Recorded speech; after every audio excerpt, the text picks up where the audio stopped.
আজকে আপনাদের সঙ্গে শেয়ার করে নেব পটলের ছোট্ট একটুখানি জীবন কাহিনীর গল্প। এই পটল কিন্তু যে সে পটল নয়, এ একেবারে শক্তিশালী পালোয়ান পটল।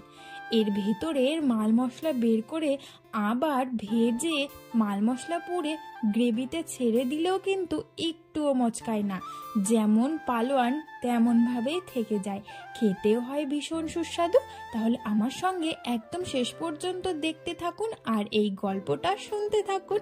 চলুন এবার পটলের একটু রূপচর্চা করা যাক। প্রথমে পটলটাকে একটু ফেসিয়াল করে নিতে হবে। সেই জন্য পটলের খোসাটা ছিললে হবে না, পটলের ওপরে যে আস্তরণটা থাকে সেই আস্তরণটাকে এরকম চামচের সাহায্যে বা বটির পেছন দিক দিয়ে আপনারা কিন্তু ছিলে নিতে পারেন।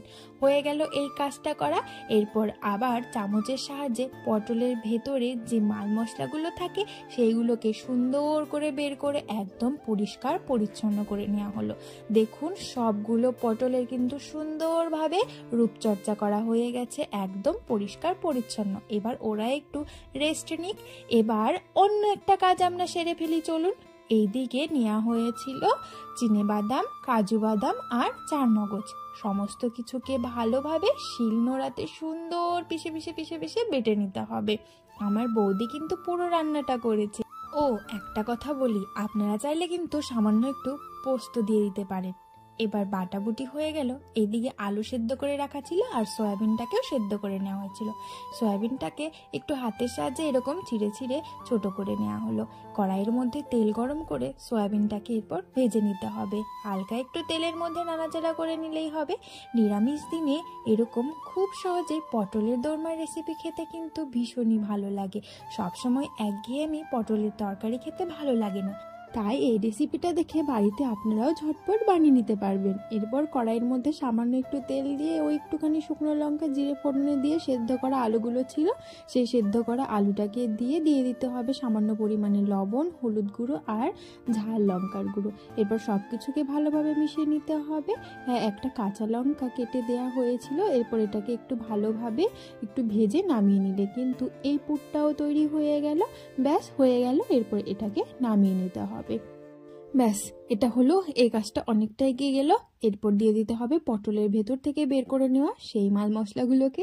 তার মধ্যে সামান্য একটুখানি লবণ, হলুদ গুঁড়ো দিয়ে নাড়াচাড়া করে নিতে হবে। তাহলে বেশ সুন্দরভাবে এটাও কিন্তু ভাজা হয়ে যাবে।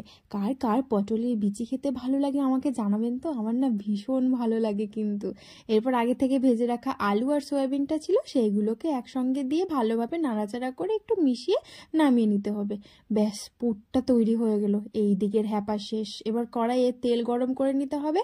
আর এই দিকে পটলের ফেসিয়াল চলছিল তখন। এবার একটু গায়ে লবণ আর হলুদ মাখিয়ে নিতে হবে, তাহলে তো রূপটা আর একটু সুন্দর ফুটে উঠবে।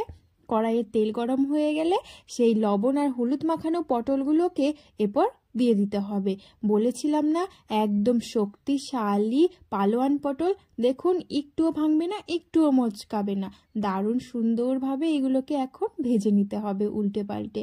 বেশ ভালোভাবে ভেজে এটাকে এবার নামিয়ে নেওয়া হলো।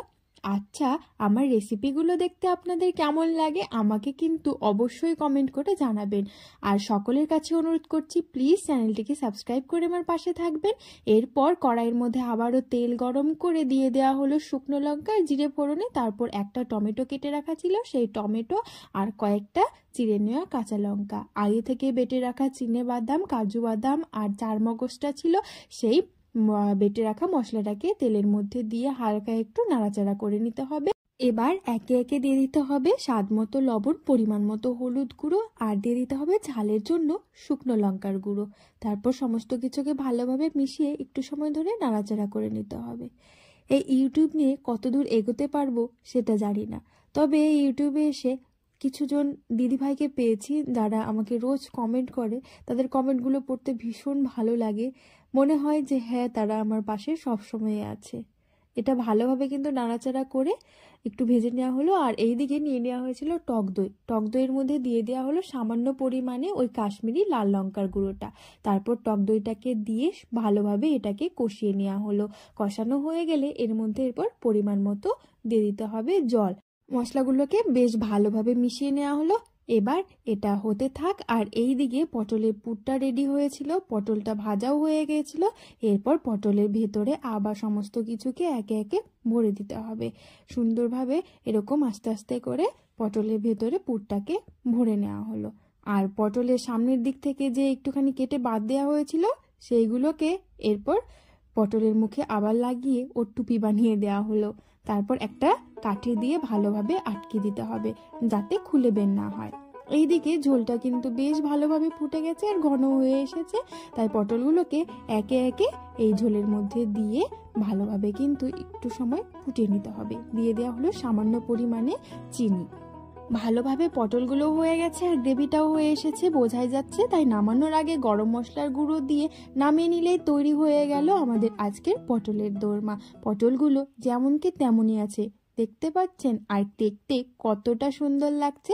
তাহলে পটলটার পরিচর্যা করার পর কিন্তু পটলের চেহারাটা বেশ ভালোই হয়ে উঠেছে, তাই না? আর পালোয়ান বলে কথা, একটুও কিন্তু ভাঙেও নি মচকায়ও নি।